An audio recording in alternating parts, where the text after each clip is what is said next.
are many things to think about when engineering a wood laminate. What kind of wood you're using determines what kind of glue you will be using.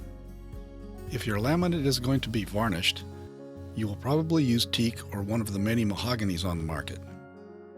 Both of these woods glue very well with a single-part polyurethane glue. The urethane glue matches the color of the wood, and it also can be clamped very tightly. This will produce an almost invisible seam. For structural members that aren't going to show, frames and such, we use one of the hardwoods. For the tropical hardwoods, I use a pre-thickened structural epoxy. The epoxies stick very well to these woods, even if they have a high resin content. They also stabilize and control the wood, even if it gets water soaked. It is best to use resorcinol glue when gluing oak, ash, or many of the other deciduous hardwoods. These woods can contain high acid levels that can affect the cure and adhesion of epoxies. Resorcinol, on the other hand, does not do well with the oily or resinous woods. The lumber you select for your laminations is very important. The lumber should be good quality heartwood, straight grain, and clear, free of knots. It should also be well seasoned and fully dry, with no more than a 12% moisture content. And it is best if the laminating battens are flat grained after milling. Now, how many laminates should you use? I have found that there should be a minimum of 5 laminates. This way there won't be any spring back when you take it out of the clamp, and the part will hold its shape.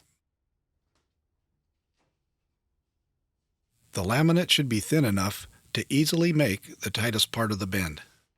The type of wood we're using also helps determine the laminate's thickness. When we are using soft or semi-hardwoods, the laminates can be 1/2 inch or 3/8 thick, and the glue can still control their movement. When we are laminating with hardwoods, however, the laminate should not be over 1/4 inch thick. If they are too thick, over time, the natural movement of the wood can overpower the glue, and you may have delamination. The next factor that will determine laminate thickness is how to get the best yield out of your available lumber. For softwoods, I usually use 4/4 stock and then split it down the middle. That yields 2 pieces just over 3/8 inch.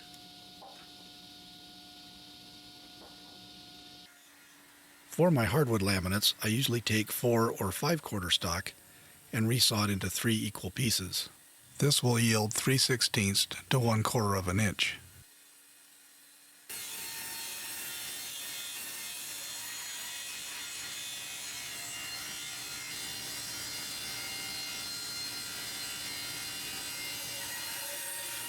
Once we've resawed the laminates, we then run them all through the sander.